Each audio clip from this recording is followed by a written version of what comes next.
کس بات کی تیاری؟ جی ہاں، شعبان المعظم کی تیاری، وہ مبارک مہینہ جس کے لیے صحابہ کرام علیہ رضوان تیاری کیا کرتے۔ کیسی تیاری کرتے؟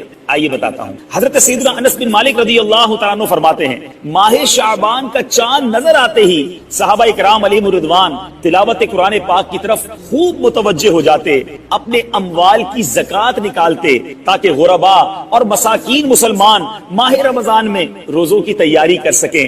حکام قیدیوں کو طلب کر کے ان کی حد قائم کرتے، یعنی جن کو سزا سنانی ہوتی سزا سناتے، بقیہ جن کو مناسب ہوتا آزاد کر دیتے۔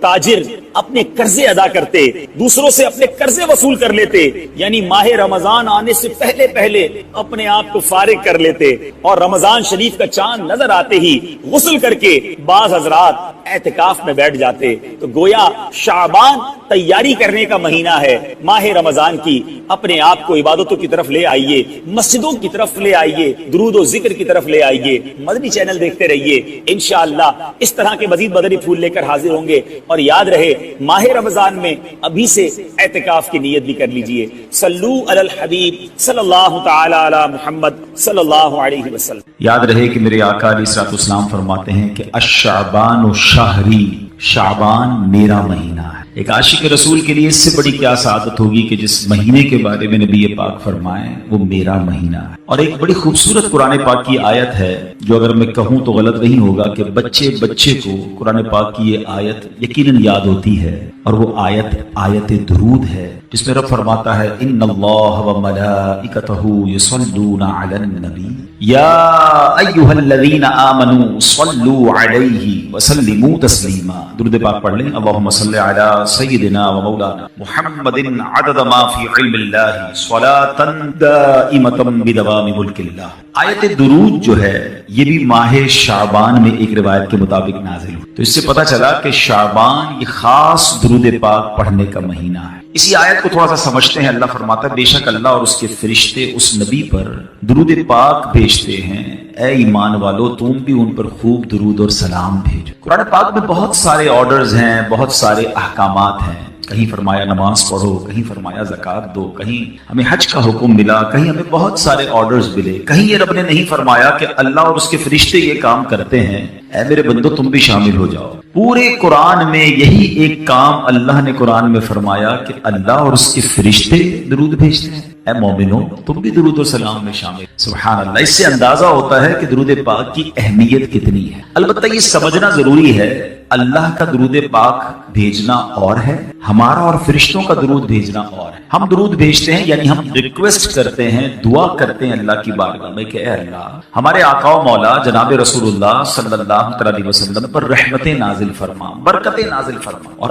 اللہ ان پر اپنی رحمتیں نازل فرماتا ہے۔ یہ اس کا درود بھیجنا ہے، ہمارا ریکویسٹ کرنا، ہمارا کام دعا کرنا۔ اب ذرا سمجھیے کہ اللہ اور اس کے فرشتے درود بھیجتے ہیں۔ اچھا یہاں یہ بھی نہیں کہا گیا کہ اللہ اور اس کے فرشتوں نے ایک بار درود بھیج دیا، اے مومنو تم بھی درود بھیجو۔ یہاں لفظ لایا گیا یصلون، جو تھوڑی سی عربی گرامر سمجھتے ہیں انہیں پتا ہے یہ کنٹینیوسلی ورب کو دلالت کرتا ہے، یہ کنٹینیوسلی فعل، کنٹینیوسلی ورب کو دلالت کرتا ہے کہ ایک بار نہیں، مسلسل یہ درود جاری ہے۔ سبحان اللہ۔ تو آپ سوچیں کہ اللہ کے نبی پر ہر لمحہ لاکھوں کروڑوں اربوں درود جا رہے ہیں، تو میری اور آپ کے درود پڑھنے کی حاجت نہیں ہے، یہ تو ہم پر مہربانی کی گئی ہے۔ ہماری میمنی میں ایک جملہ کہا جاتا ہے کہ یار کوئی غریب آدمی آ جائے تو اس کو کھٹا دیا کرو، اس سے سودا لے لیا کرو تاکہ اس کا کام بھی بن جائے۔ تو ایکچولی مجھے اور آپ کو چانس دیا گیا ہے کہ درود پڑھ کر اپنی قسمت جگا لو، اپنے بھاگ جگا لو، اپنی نامہ اعمال میں نیکیاں لکھوا لو۔ تو ہمیں چاہیے کہ کثرت سے درود پاک پڑھتے رہا کریں۔ آئیے مل کر محبت کے ساتھ بآواز بلند درود پاک پڑھ لیں۔ صلو علی الحبیب صلی اللہ تعالی علی محمد صلی اللہ علیہ وسلم۔ ماہ شعبان میں جہاں بہت خوبصورت واقعات ہوئے، بڑے بڑے بزرگان دین کے عرس آتے ہیں، ان کے ایام آتے ہیں، وہاں ایک بڑی عظیم ہستی ہے ہم سب کا جن سے تعلق ہے، بلکہ یوں کہوں کہ ہم سب ان کے فالوورز ہیں، ان کے ہم مقلد ہیں۔ میری مراد امام اعظم ابو حنیفہ حضرت نعمان بن ثابت رضی اللہ عنہ سے 2 شعبان المعظم یہ آپ کا عرس ہے۔ اپنے آپ کو حنفی تو کہتے ہیں مگر بہت سارے لوگوں کو تو امام اعظم کا نام بھی نہیں پتا۔ امام اعظم ابو حنیفہ تو کہتے ہیں، ابو حنیفہ ان کا نام نہیں ہے، ان کا نام نعمان بن ثابت ہے، جن کے ہم مقلد ہیں، جن کو فالو کرتے ہیں، ان کا نام یہ ہے۔ تو آج ان کی سیرت، ان کی کچھ بایوگرافی، اور اس بایوگرافی سے مجھے اور آپ کو کیا سیکھنے کو ملتا ہے۔ ایک بڑا عجیب و غریب واقعہ آپ کی زندگی کا۔ کوفہ کی مسجد میں امام اعظم ابو حنیفہ وضو فرما رہے ہیں۔ پہلے یہ فضیلت ذہن میں رہے کہ روایتوں میں آتا ہے کہ جب بندہ وضو کرتا ہے، اے نمازیوں تمہیں مبارک ہو، اے وضو کرنے والوں آپ کو مبارک ہو، کہ جب بندہ وضو کرتا ہے تو چہرہ دھوتا ہے تو چہرے کے گناہ معاف ہو جاتے ہیں، ہاتھ دھوتا ہے تو ہاتھ کے گناہ معاف ہو جاتے ہیں، سر کا مسح کرتا ہے تو سر کے، اور پیر دھوتا ہے تو پیر کے گناہ معاف ہو جاتے ہیں۔ مگر یہ معاف ہوتے ہیں یا گناہ دھل جاتے ہیں، یہ روایتوں میں تو پڑھا، مگر اللہ نے امام اعظم ابو حنیفہ کو وہ نظر عطا فرمائی تھی کہ آپ وضو فرما رہے تھے تو آپ کے برابر میں ایک نوجوان وضو کر رہا تھا، آپ نے وضو کرتے کرتے اس کے ٹپکتے ہوئے قطروں کو دیکھ کر فرمایا، اے بیٹا ماں باپ کی نافرمانی سے توبہ کر لے۔ شوق، یعنی وہ سمجھ گیا کہ امام اعظم پہچان گئے۔ اس نے کہا جی حضور میں نے توبہ کی۔ اب آپ نے دوسرے شخص سے کہا جو وضو کر رہا تھا، میرے بھائی بدکاری سے توبہ کر لے۔ وہ بھی حیران ہو گیا، کہتا حضور میں نے توبہ کی۔ ایک شخص کے وضو کے قطرے ٹپک رہے تھے، آپ نے کہا بھائی شراب نوشی سے، گانے باجے سے توبہ کر لے۔ اگین وہ حیران تو ہو گیا، لیکن پھر اس نے توبہ کی۔ اب جب یہ واقعہ ہوا تو امام اعظم ابو حنیفہ نے، یعنی یہاں یہ پتہ چل رہا ہے کہ اللہ پاک نے اپنے بندوں کو کیسی بصیرت اور کیسی نظر عطا فرمائی۔ مگر امام اعظم ابو حنیفہ کا کمال دیکھیں کہ آپ نے اللہ کی بارگاہ میں دعا کی کہ اللہ یہ کمال یہ مجھ سے واپس لے لے، کیونکہ اس نظر کی وجہ سے، اس بصیرت کی وجہ سے مجھے لوگوں کے عیب پتہ چل رہے ہیں۔ میرے برابر کوئی بندہ وضو کرتا ہے، مجھے پتہ چل جاتا ہے اس کا کون سا گناہ دھل رہا ہے، اور مجھے معلوم ہو جاتا ہے اس کا عیب کیا ہے۔ اللہ میں لوگوں کے عیب نہیں دیکھنا چاہتا، مجھ سے یہ کمال واپس لے لے۔ سبحان اللہ۔ اور ایسا ہی ہوا، آپ کی دعا قبول ہو گئی اور پھر آپ کو لوگوں کے عیب نظر آنا بند ہو گئے۔ آپ اس سے دو باتوں کا اندازہ کیے، ایک تو اللہ پاک نے کمال کیسا دیا تھا، ان کی نظر کیسی تھی، وہ دیکھ لیتے تھے جو ہم نہیں دیکھ سکتے، مگر سوچ کیسی تھی کہ ہمیں لوگوں کے عیب نہیں دیکھنے۔ اب یہاں ہم سب کے لیے سبق ہے، ہمارے یہاں تو معاملہ ہی الٹا ہے، ہمارے یہاں بہت سارے لوگ تو دوربین لگا کے بیٹھے ہیں کہ عیب پتہ چل جائے، کرتا کیا ہے، اٹھتا کب ہے، سوتا کب ہے، جاتا کہاں ہے، کاروبار کیا کرتا ہے۔ بھائی نئی گاڑی لے لی، چیک تو کرو پیچھے کدھر سے پیسے آ رہے ہیں، نیا گھر فلاں سوسائٹی میں، ابھی تو گھر چھوٹا تھا اتنا بڑا کیسے ہو گیا، ٹینشن شروع ہو جاتی ہے۔ یعنی تلاش میں رہتے ہیں کسی کی ترقی کیسے ہوئی، کوئی آگے کیسے بڑھ گیا، کسی کو عروج کیسے ملا۔ اور اگر پتہ چل جائے، دیکھیں انسانوں کی بستی میں رہتے ہیں، میں اور آپ سارے انسان ہیں، فرشتہ تو کوئی نہیں ہے نا، تو انسان تو ہوتا ہی۔ الانسان مرکب من الخطاء والنسیان۔ What is the definition of human being؟ پہلے یہ سمجھ لیجیے، انسان کی ڈیفینیشن ہی یہ ہے کہ انسان مرکب ہے، مکسچر ہے مسٹیکس کا اور بھول کا۔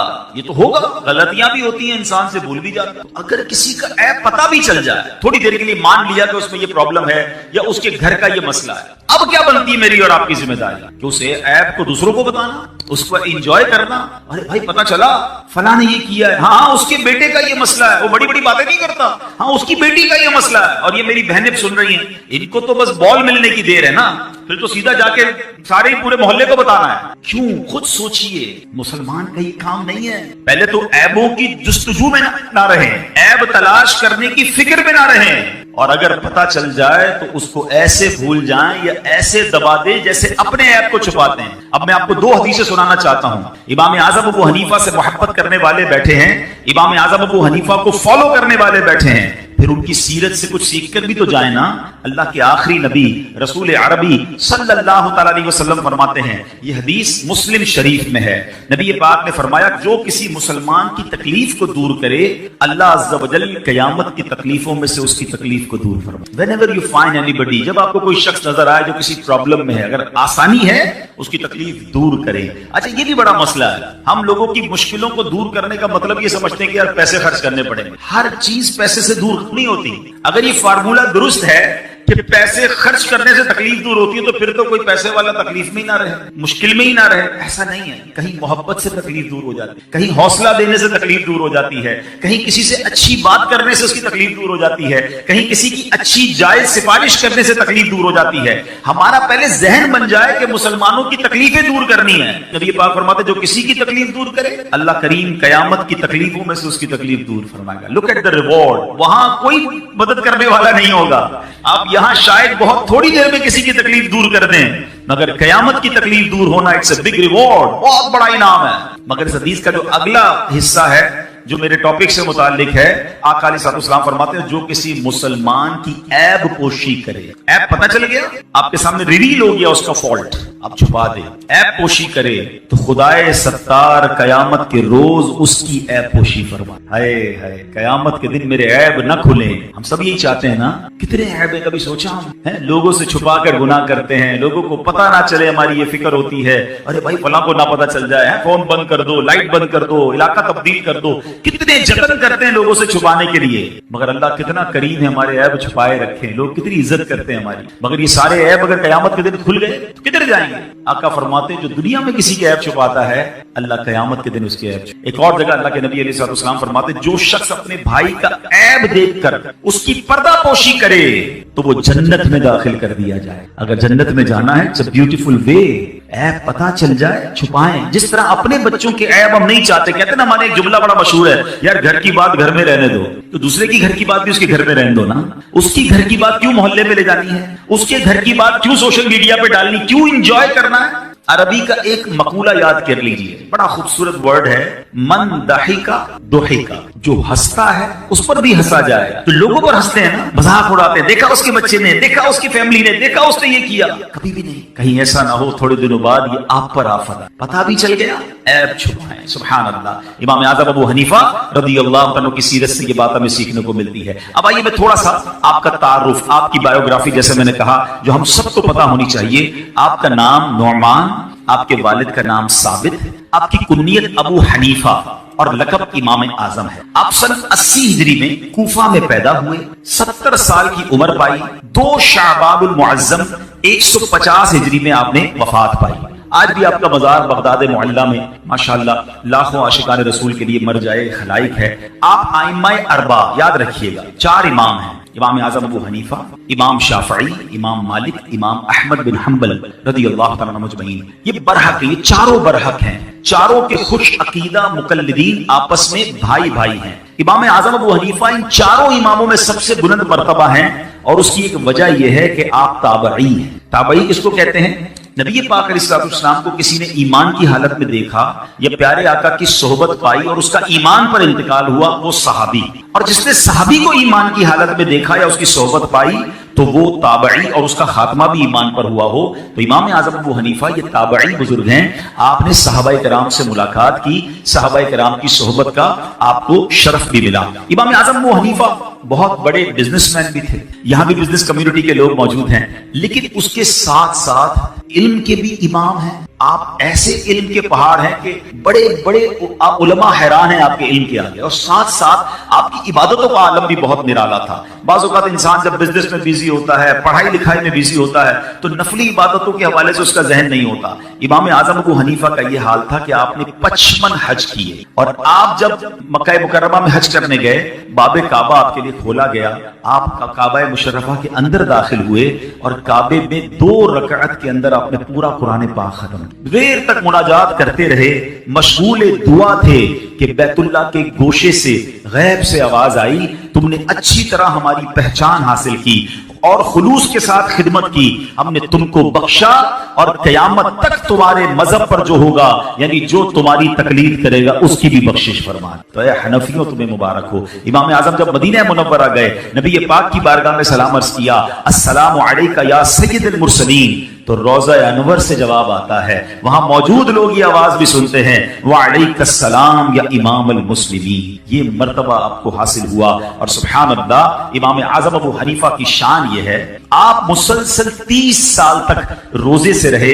30 سال تک ایک رکعت میں آپ قرآن پاک ختم کرتے رہے، اور 45 سال تک آپ نے عشاء کے وضو سے فجر کی نماز ادا کی. یہ عبادت کا عالم تھا. تقوی کا عالم یہ ہے، جیسے میں نے آپ کو بتایا کہ آپ بہت بڑے بزنس مین ہیں، تو آپ بلینر تھے اس زمانے کے. تو ایک بار آپ کہیں نماز کے لیے گئے تو آپ نے اپنے سیلز مین کو بتایا کہ یہ کپڑا ہے جس میں یہ فالٹ ہے، اگر کوئی کپڑا خریدنے آئے تو عیب بتا کر اسے بیچنا، اس کو بغیر بتائے نہ بیچنا. آپ جب واپس آئے تو آپ نے دیکھا کہ وہ کپڑا سیل آؤٹ ہو چکا ہے. آپ نے اپنے سیلز مین سے پوچھا کہ اس کپڑے کا کیا ہوا؟ تو کہا حضرت ایک بندہ آیا، اچھے ریٹ دیے، میں نے بیچ دیا. تو آپ نے فرمایا تم نے اسے عیب بتایا تھا؟ اس نے کہا حضرت عیب بتانا تو میں بھول گیا. اللہ اکبر. آج ہمارا سیلز مین ہو اور ہمیں بتایا جناب میں نے گھٹیا مال اچھے ریٹ میں بیچ دیا، گاہک کو پتہ بھی نہیں لگا، ہم کہتے شاباش بیٹا تو بڑی ترقی کرے گا. گا، ایسے سیلز مین چاہیے جو ہمارا سارا مال بیچ دے۔ امام اعظم اس پہ ناراض ہوئے اور اس پورے دن میں جتنی بھی سیل ہوئی تھی جو کہ ہزاروں درہم تھے، آپ نے سب کے سب اللہ کی راہ میں خیرات کر دی۔ آپ نے فرمایا وہ مال مجھے نہیں چاہیے جو بغیر عیب بتائے، بغیر گاہک کو مطمئن کیے مال بیچا گیا۔ پھر امام اعظم کی سیرت سے کچھ سیکھنا ہے۔ بیان تو بہت سارے ہو سکتے ہیں، مگر میں چاہتا ہوں جس امام کو میں اپنا امام مانتا ہوں، آپ بھی حنفی موجود ہیں، دنیا میں کروڑوں حنفی موجود ہیں، اب ان کی سیرت کو سنیں بھی اور کچھ امپلیمنٹیشنز کریں۔ تو ایک بات یاد رکھیے، جھوٹ بول کر مال تو بک جاتا ہے، عیب چھپا کر سیل تو ہو سکتی ہے۔